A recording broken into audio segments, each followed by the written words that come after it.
तो आज हम पढ़ेंगे एक्सरसाइज 1.1 क्लास 10th के चैप्टर 1 की। ठीक है, तो उसमें क्या होती है अपनी एक थ्योरम है, वो है यूक्लिड डिवीजन लेमा। थ्योरम है यूक्लिड डिवीजन लेमा या Euclid division algorithm. Euclid division algorithm. अब इस बात का मतलब क्या है, इस थ्योरम का मतलब क्या है? तो अपन एक बेसिक चीज़ जानते हैं कि जो डिविडेंड है वो किसके इक्वल होता है, divisor into quotient plus remainder. Dividend equal क्या होता है, divisor into quotient plus remainder. तो जो डिविडेंड है उसको मान लो मैं ए से रिप्लेस कर रहा हूँ, जो डिवाइजर है उसको मान लो मैं बी से रिप्लेस कर रहा हूँ, कोशेंट का मतलब क्यू मान रहा हूँ और रिमाइंडर का मतलब क्या मान रहा हूँ, आर मान रहा हूँ। तो क्या बन गया आपका A equal B Q plus R. A equal क्या बन गया आपका बी क्यू प्लस आर। ये जो है आपके यूक्लिड डिवीजन लेमा का स्टेटमेंट है। इसमें एक और चीज़ ऐड होगी, वो क्या होगी, रिमाइंडर के बारे में एक आपको जानकारी ऐड करनी है। तो क्या जानकारी ऐड करनी है, कि जो रिमाइंडर है जब आप डिवाइड करते हो तो रिमाइंडर क्या आता है, या तो जीरो आता है या उससे बड़ा आता है, या तो जीरो आता है या उससे बड़ा आता है। तो या तो जीरो आता है या उससे बड़ा आता है। और छोटा किससे आता है, छोटा किससे आता है जिससे कि आप डिवाइड करो, जिससे कि आप डिवाइड करो। एग्जाम्पल लेते हैं, जिसको समझते हैं। जैसे यहाँ पे है 12, इसको डिवाइड कर रहा हूँ मान लो आपके 5 से, तो कितनी बार जाएगा, 2 बार, 10 आ जाएगा, 2 बच जाएगा। तो यहाँ पे 2 बच गया तो मैं डिवाइड नहीं करूँगा क्योंकि पॉइंट लग जाएगा। तो पॉइंट की बात नहीं कर रहा हूँ मैं, कि अब मैं यहाँ पे अब डिवाइड नहीं करूँगा। क्यों नहीं कर रहा हूँ, क्योंकि जो नंबर है वो 2 क्या है, 5 से छोटा है। अगर मान लो यहाँ पे 6 बच जाता, अगर मान लो यहाँ पे 6 बच जाता, मैं फिर डिवाइड करता क्या, 6 से तो एक बार भी जाएगा। तो मैंने डिवाइड करना बंद क्यों किया, क्योंकि मेरे को यहाँ दिख गया 2, जो कि क्या है, इस 5 से छोटा है। जो 2 है वो इस 5 से छोटा है। तो 5 जो है वो किसके प्लेस पे, एक्चुअल में b की प्लेस पे, 2 किसके प्लेस में, r के प्लेस में। 2 किससे छोटा है, 5 से, तो r किससे छोटा होता है, b से। ये लॉजिक चलता है इसका, ठीक है।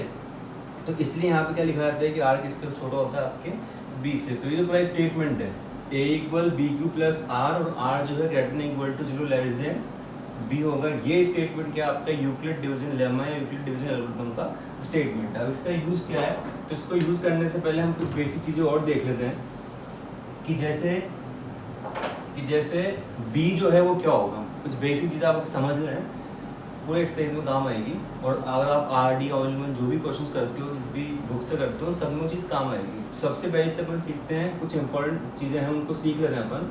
कि पहली चीज़ क्या है, कि अगर बी आपको फाइंड करना है कि क्वेश्चन में बी क्या है, तो बी क्या है जो क्यू के साथ लिखा है। बी क्या है जो आपका क्यू के साथ लिखा है, मतलब क्यू के साथ क्यू का जो कोफिशिएंट है वो क्या बनेगा, आपका बी बनेगा। जैसे मैंने यहाँ पे आपके लिख दिया 2q + 1, तो इस क्वेश्चन में बी क्या है, क्यू के साथ क्या लिखा है, 2 लिखा है। तो क्यू के साथ जो भी लिखा है, क्यू का जो भी कोफिशिएंट है वो क्या बन जाएगा, आपका बी बन जाएगा। ठीक है, ये चीज़ तो क्लियर है। जैसे मैंने यहाँ पे लिखा 6q + 1, तो q के साथ क्या लिखा है, 6 लिखा है। तो इस क्वेश्चन में b क्या बन जाएगा, 6।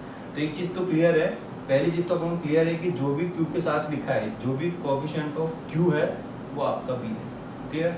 दूसरी चीज़, अगर अपने पास अब आ गया b मान लो आ गया 2, b मान लो आ गया 2, तो r क्या आएगा, r तो यहाँ से आएगा। r क्या होगा, ग्रेटर देन इक्वल टू 0, तो फिक्स है। b कितना है, यहाँ पे 2 है, मतलब r 0 है और 2 तक है, लेकिन 2 नहीं है। 0 है, 2 तक है और 2 नहीं है। तो क्या है फिर, 0 है और 1 है। यहाँ पे 2 नहीं आएगा क्योंकि 2 पे जो है इक्वल का साइन इन्वॉल्व नहीं है। तो r जो है वो आपका क्या है, सिर्फ 0 और 1 है। r क्या है आपका, सिर्फ 0 और 1 है। ठीक है। तो अगर मैं आपसे पूछूं कि b = 6 है, b = 6 है, तो r क्या होगा, 0 से स्टार्ट करना है, कहाँ तक जाना है, 1 2 3 4 5 तक, 6 से एक कम तक, 2 से एक कम तक जाना है। ऐसे यहाँ अगर आपके b = 3, तो r कितना होगा, 0 से स्टार्ट करने में कहाँ तक जाना है, 3 से कम तक, तो 0 1 2। तो पहली स्टेप क्या है, b पता करो। दूसरी स्टेप क्या है, r पता करो। तो b कैसे पता करो, कि जो q का कोएफिशिएंट है, q के साथ जो भी नंबर आपके लिखा है वो क्या हो जाएगा, आपका b हो जाएगा। b पता नहीं किया, उसके बाद r कैसे निकालेंगे, 0 से b के बीच में 0 को इन्वॉल्व करना है और जो भी वैल्यू उससे कम तक जाना है। यहाँ 6 से तो 0 से स्टार्ट करना है, 5 तक जाना है, यहाँ 3 है तो 0 से स्टार्ट करना है, उससे एक कम, किससे एक कम, b से एक कम, b से एक कम मतलब 3 से एक कम, 3 से एक कम मतलब 2। 0 से 2 तक जो भी नंबर आपके नेचुरल है उन सबको आपको यहाँ पे लिख देना है, तो उससे b निकल जाए। तो फर्स्ट स्टेप आपकी थी b निकालना। सेकंड स्टेप थी, अगर आपको b पता है तो उससे r निकालना। अब लास्ट बताता हूँ मैं आपको ज़बरदस्त चीज़, एक लास्ट ज़बरदस्त चीज़ अपन देख लेते हैं। वो ज़बरदस्त चीज़ क्या है कि कहीं पे भी आपके लिखा आ जाए एनी पॉजिटिव इंटीजर, कहीं पे भी आपके लिखा आ जाए एनी पॉजिटिव इंटीजर, तो आपको हमेशा बी क्या लेना है, आपको हमेशा बी क्या लेना है, 3 ही लेना है। इस चीज़ को रट लो, घोट लो, बिल्कुल अपने मन के अंदर बांध दो कि जब भी एनी पॉजिटिव इंटीजर लिखा आएगा B3 लेना है, चाहे से आपको क्वेश्चन में 9 दिख रहा हो, चाहे से आपको क्वेश्चन में 3 दिख रहा हो, चाहे से आपको क्वेश्चन में कुछ भी दिख रहा हो, लेकिन अगर एनी पॉजिटिव इंटीजर ये तीनों वर्ड एक साथ किसी क्वेश्चन में दिख गए, इसका मतलब आपको बी जो है वो 3 ही लेना है, चाहे से कुछ भी हो जाए, फिक्स है। ठीक है, तो 3 पॉइंट लिखे मैंने। एक तो क्यू के साथ जो होता है बी होता है, बी निकलने के बाद आर ऐसे निकलता है, और अगर आपको एनी पॉजिटिव इंटीजर ये वर्ड एक साथ कहीं पे भी दिख जाए, इसका मतलब बी आपको 3 चिपका देना है, बिना अंधे में चिपका देना है। ठीक है, दिखते ही बी इक्वल 3 लिखना है, बी इक्वल 3 तो आर कितना हो जाए आपका 0 1 2। ठीक है, तो बी निकालना सीख लिया, आर निकालना सीख लिया, ये चीज़ सीख ली। अब क्या बचा, बी आ गया, आर आ गया, क्यू तो फिक्स है, कहीं जाना नहीं, तो बचा क्या आपका ए। तो बस खत्म बात, उसको भी निकालना सीख लेते हैं कि ए इक्वल क्या होता है आपका B Q plus R. B अगर आपका 2 है तो आर कितना होगा 0 और 1 वैल्यू पुट कर दो। ए का मतलब क्या 2q प्लस एक बार कितना 0 और एक बार 2q प्लस 1।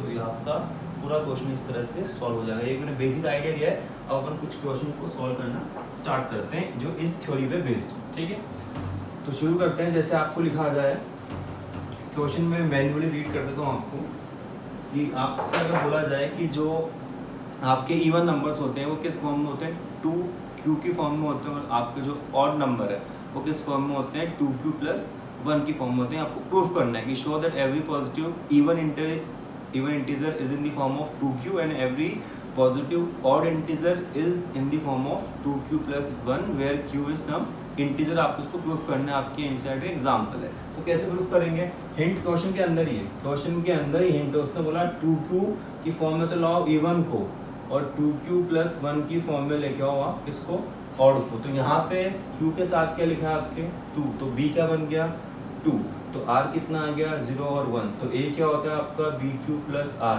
तो a इक्वल क्या हो जाएगा 2q प्लस r कितना है, एक बार 0 एक बार r कितना हो गया 1, एक बार r कितना हो गया 0 एक बार r कितना हो गया 1। तो 2q प्लस 0 तो कितना हो जाएगा 2q, और 2q प्लस 1 कितना रह जाएगा 2q प्लस 1 रह जाएगा। अब जो नंबर 2 के मल्टीपल हैं वो क्या होते हैं आपके इवन, और इवन में 1 ऐड करोगे तो कितना आ जाएगा, और इवन में 1 ऐड करोगे कितना आ जाएगा, और 4 में 1 ऐड करोगे कितना आ जाएगा 5, 5 क्या आपका ऑड। तो क्या प्रूफ हो गया कि इवन नंबर जो है वो 2q की फॉर्म में है, ऑड नंबर जो है वो आपके 2q प्लस 1 की फॉर्म में है। ठीक है, कुछ और क्वेश्चन करते हैं अपन। जैसे आपको प्रूफ करना हो, क्वेश्चन में मैन्युअली बोल रहा हूँ आपसे, आपको सुनना है ध्यान से उनको।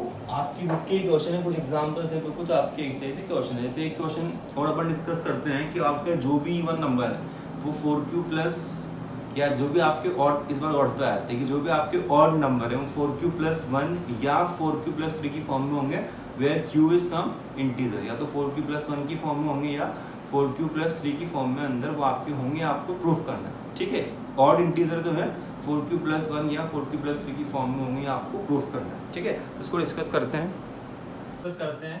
क्या हो रहा है इसके अंदर कि आपको जो ऑड इंटीजर है वो 4q प्लस 1 या 4q प्लस 3 की फॉर्म में चाहिए। ठीक है, तो वापस वही चीज़ कि q के साथ जो लिखा है वो क्या होगा आपका b होगा, तो यहाँ पे b कितना आ गया आपके 4, तो r क्या आएगा 0 1 2 3, फिर a क्या होता है आपका bq प्लस r, तो a कितना हो जाएगा 4q plus 0, 4q plus 1, 4q plus 2 और 4q प्लस 3। वापस वही, ये 4 का मल्टीपल है मतलब इवन होगा, ये 4 का मल्टीपल है तो इवन में 1 ऐड करेंगे कितना आ जाएगा ऑड में 1 ऐड करेंगे कितना आ जाएगा इवन में 1 ऐड करेंगे कितना आ जाएगा आपके ऑड। तो जो जहाँ मैंने ऑड नंबर लिखा है वहाँ क्या लिखा है, या तो 4q प्लस 1 लिखा है या क्या लिखा है 4q प्लस 3। इसका मतलब जो आपके ऑड नंबर हैं वो किस फॉर्म में होंगे 4q प्लस 1 और 4q प्लस 3 की फॉर्म में होंगे। तो इस पे बेस्ड एक क्वेश्चन और आ जाता है, उसको मैं यहीं पे समझाता हूँ कि वापस क्वेश्चन वही कि जो आपके ऑड नंबर्स हैं, ऑड पॉजिटिव इंटीजर्स वो किस फॉर्म में होंगे आपके 6q प्लस 1, 6q प्लस 3 या 6q प्लस 5 की फॉर्म में होंगे। आपके एनसीईआरटी की 1.1 में क्वेश्चन नंबर थर्ड क्वेश्चन है मेरे ख्याल से, तो उसमें आपको प्रूफ करना है कि 6q+1, 6q+3 या 6q+5 की फॉर्म में आपके ऑड नंबर्स होंगे। तो वापस वही चीज़ की क्या प्रूफ करना है, 6q+1, 6q+3 या 6q+5। तो यहाँ पे वापस b के साथ क्या लिखा है आपके, q के साथ क्या लिखा है 6, तो b कितना हो जाएगा 6, तो r कितना आ जाएगा 0, 1, 2, 3, 4 और 5। तो a क्या बन जाता है आपका bq+r। तो a क्या बन जाएगा आपके 6q+0, 6q+1, 6q+2, 6q+3, 6q+4 और 6q+5। तो अब वापस ही क्या हो जाएगा आपका इवन में 1 ऐड करते हैं ऑड, फिर इवन, फिर ऑड, फिर इवन और फिर क्या आ जाएगा आपके ऑड।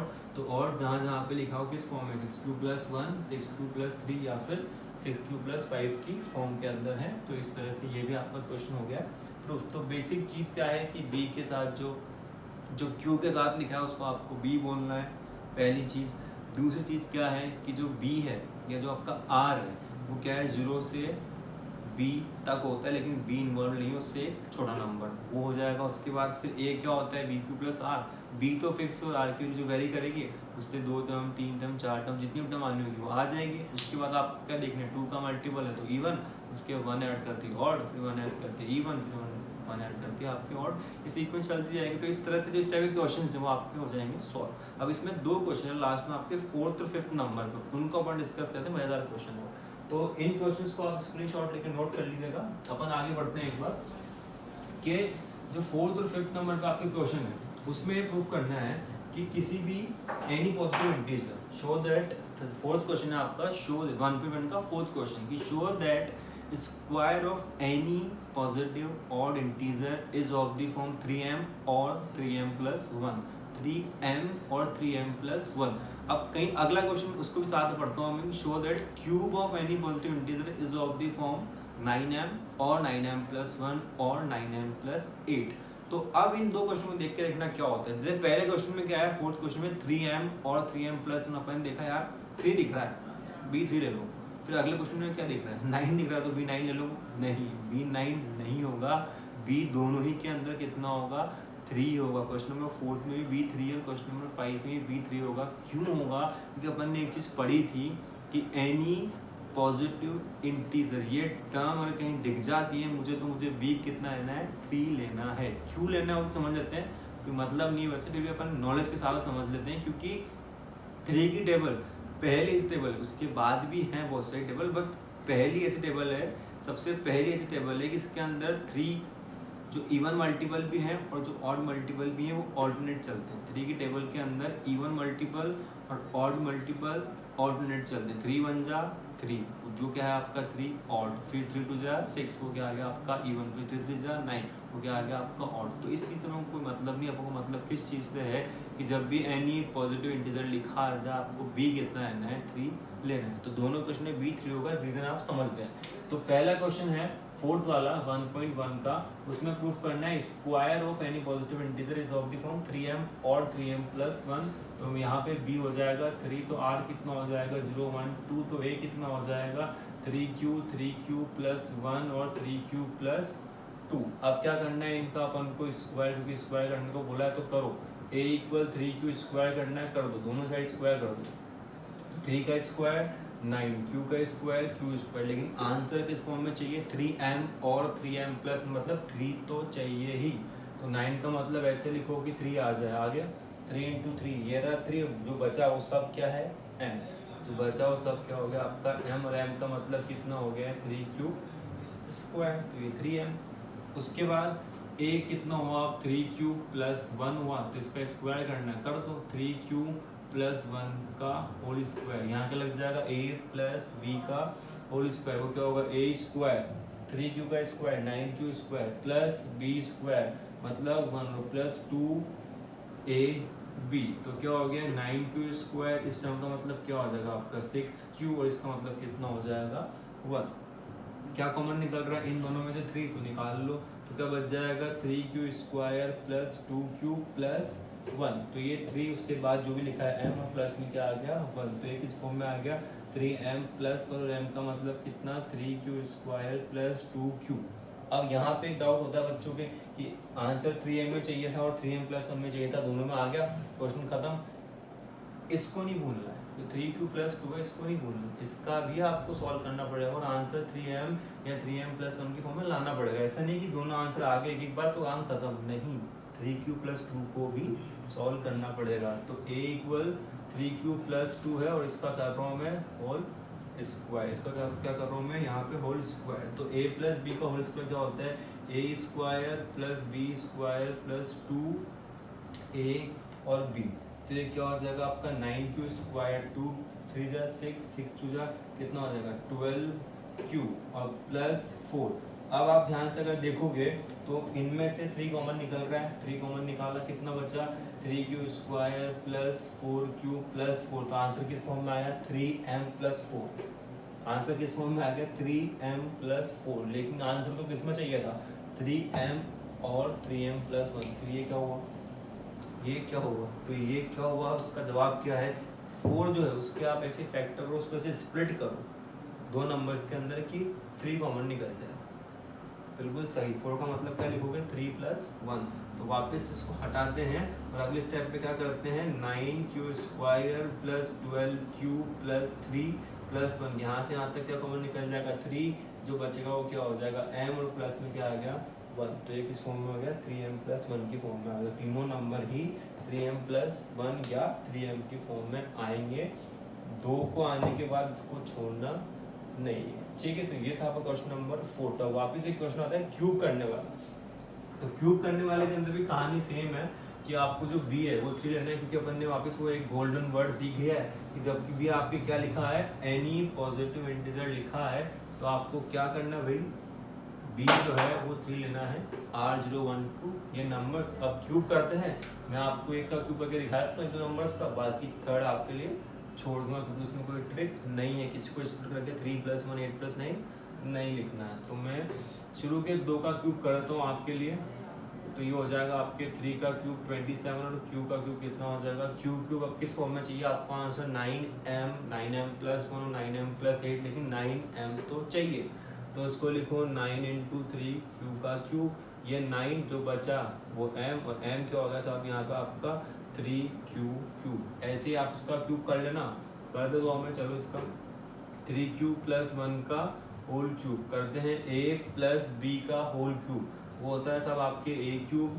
+ b³ + 3ab और ब्रैकेट में कितना आता है ब्रैकेट में कितना आता है a + b, तो ये कितना हो जाएगा 27, q का क्यूब कितना हो जाएगा q³, 1 का क्यूब 1, 3 3 जा 9 और q का क्यूब और ब्रैकेट में 3q + 1, तो 27q³ plus 9 × 3 27, q × q q², 9q + 9q × 1, 9q 1 का 1, यहाँ से क्या कॉमन निकल रहा है 9, तो बचेगा वो क्या m और साथ में क्या आ गया 1, तो क्या हो गया 9m+1 और अगला ऐसे ही लास्ट में 2 है तो यहाँ पे 8 आ जाएगा, तो 9 कॉमन निकल जाएगा शुरू की 3 टर्म से, तो क्या आ जाएगा 9m+8, तो ये क्या हो जाएगा या तो 9m या 9m+1 या 9m+8 की फॉर्म में आपका आंसर आ जाएगा। और एक क्वेश्चन और है आपके आर्मी टैंक वाला, तो उसके बाद तो शायद आपको मैक्सिमम वर्ड जो है वो मिल जाएगा, तो मैक्सिमम का मतलब क्या होता है आपको HCF निकालना है, ठीक है। अब इसमें एक पार्ट और है, इस एक्सरसाइज के अंदर एक पार्ट और है, लेंथी एक्सरसाइज है, ट्रिकी है, पहले एक्सरसाइज आपकी लेंथी और ट्रिकी है, हेक्टिक है। तो एक टाइप तो इस टाइप के क्वेश्चंस थे कि आपको a = bq + r और r > 0 लेस देन b का यूज करना है। दूसरा है कि यूक्लिड डिवीजन लेमा का एक यूज और है, वो क्या होता है कि आप इससे HCF निकाल सकते हो। याद रखना यूक्लिड डिवीजन लेमा से सिर्फ HCF निकलता है, LCM नहीं निकलता है, इसको रट लेना कि LCM जो है वो आपके यूक्लिड डिवीजन लेमा से नहीं निकलता है सिर्फ HCF। तो उसको HCF निकालने की जो प्रोसेस है उसको अपन सीखेंगे, लेकिन सीखेंगे अगले वीडियो के अंदर, क्योंकि इसमें हो जाएगा आपके सब कुछ हेक्टिक। तो जो अपना थर्ड पार्ट आएगा उसके अंदर अपन क्या सीखेंगे HCF निकालना किससे, यूक्लिड डिवीजन लेमा से, ठीक है। तो आज के लिए इतना काफ़ी है, होप आपको सब कुछ समझ में आया हो, नहीं आया हो कुछ तो कमेंट करें, सब आ गया हो तो लाइक करें, शेयर करें, धड़ाधड़ सब्सक्राइब करें।